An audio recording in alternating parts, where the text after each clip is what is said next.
बिस्मिल्लाहिर्रहमानिर्रहीम। अस्सलामुअलैकुम वरहमतुल्लाहि वबरकातुहू। नाज़रीन, मैं हकीम खालिद महमूद नक्शबंदी मुजद्दिदी आपकी खिदमत में हाजिर हूँ और आप सबको अपने चैनल पर खुशामदीद कहता हूँ। नाज़रीन, चैनल को सब्सक्राइब करें और बेल आइकन को दबाएं ताकि आपको हर रोज़ नई वीडियो सबसे पहले मिल सके। नाज़रीन, मैंने काफ़ी सारी वीडियो जो कि जरियान के मौजू पे बनाई है, जो भी अक़साम थी वो उसके मुतल्लक आपको आगाही दी है। तो और भी अक़साम है लेकिन वो इतनी मशहूर नहीं है। जितनी मशहूर अक़साम थी वो मैंने आपकी खिदमत में पेश कर दी हैं। अब जरियान के मुतल्लक जो मुफीद ग़िज़ाएँ हैं बिल तरतीब मैं वो आपकी खिदमत में पेश करना चाहता हूँ। वो आप इस्तेमाल करें तो इंशाअल्लाह ताला आपको काफ़ी उससे फ़ायदे हासिल होंगे। लेकिन मैं बारहा आपको ये कह चुका हूँ कि जरियान की अक़साम के मुताबिक अपना इलाज कराएं। अगर उससे हट कर कराएंगे तो आपको कोई फ़ायदा नहीं होगा। दूसरे नंबर पे मैदे की इस्लाह लाजमी करते रहें। अगर मैदा ख़राब होगा तो जितनी मर्ज़ी आप ग़िज़ाएँ इस्तेमाल कर लें, आपको कोई भी दवाई फ़ायदा नहीं देगी। मैदे का काम है ग़िज़ा को हज़म करना। जितनी अच्छे तरीके से ग़िज़ा हज़म करेगा मैदा, उतनी ही आपकी सेहत बरकरार रहेगी। मैदा अगर ख़राब है, ग़िज़ा सही तरीके से हज़म नहीं हो रही, तो यूँ समझ लें कि आप पूरी बीमारियों का गढ़ बन चुके हैं।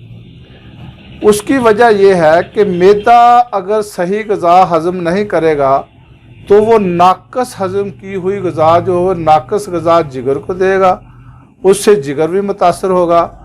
आगे जिन अज़ा को वो ग़िज़ा की ज़रूरत है उस अज़ा को वो नाक़स मिलेगी। इस तरीके के साथ वो हमारे अज़ा भी डिस्टर्ब होंगे और हम मुख्तलिफ़ बीमारियों में मुब्तला हो जाएंगे। इसलिए कोशिश ये करनी चाहिए कि सबसे पहले जो मैदा है इसकी इस्लाह ज़रूर करें। अगर मैदे की तरफ आप तवज्जो नहीं देंगे तो फिर जितने मर्जी इलाज कराते रहें, आपको इतना कोई खातर खास उसका फ़ायदा नहीं होगा। तो कोशिश किया करें कि जितनी दूसरी बीमारी को हल्की भी हो, हम फ़ौरन तबीब से रुजू करते हैं या डॉक्टर से रुजू करते हैं, और उससे 1000 गुना ज़्यादा अगर मैदे को थोड़ी सी भी तकलीफ़ हो तो फ़ौरन रुजू करना चाहिए। और इसको अगर आप जल्दी पकड़ लेंगे तो इसका इलाज करना भी आसान होगा। अगर इसको देर करेंगे तो फिर इलाज भी इसका मुश्किल हो जाएगा। तो आज का जो मेरा नुस्खा है वे मुफीद ग़िज़ाओं में से ये एक ग़िज़ा है। ये है कि ये कुल्फ़ी की शक्ल में आपने इसको बनाना है। ये समझ लें कि जरियान के लिए मुफीद कुल्फ़ी। आपने इसके अज्जा जो मैं आपको बताऊंगा, जैसे कुल्फ़ी बनती है इसी तरह आपने उसकी कुल्फ़ी बनानी है। 2-3 मरतबा दिन में खाएं, लेकिन इसका जो फ़वाइद है इंशाल्लाह आपको बहुत ज़्यादा मिलेंगे। तो सबसे पहले जो चीज़ है ये आपने खालिस जो दूध है, केमिकल वाला ना हो, क्योंकि केमिकल की मलाई भी मिल जाती है जिसको वैसे असल लफ्ज़ है बलाई।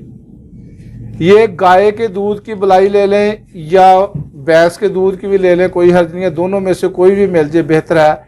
1 किलो आपने लेनी है। गाय का जो दूध है वो आपने 1 किलो लेना है।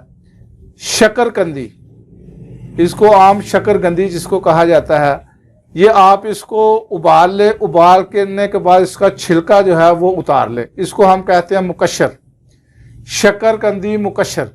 आपने ये 1 पाव लेनी है। इसको उबाल कर इसका छिलका दूर करके ये 1 पाव होनी चाहिए।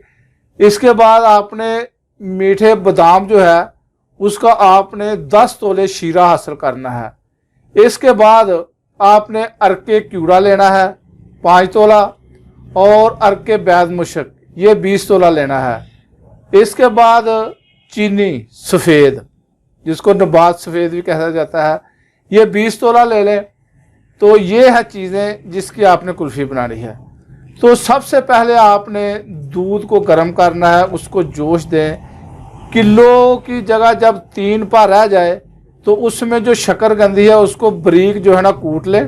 कूटने के बाद उसमें शामिल कर दें दूध में, और उसको अच्छी तरीके से मिक्स कर लें, यकजान कर लें दूध और शकरकंदी को। और उसके बाद जो है वो आप उसको नीचे उतार लें।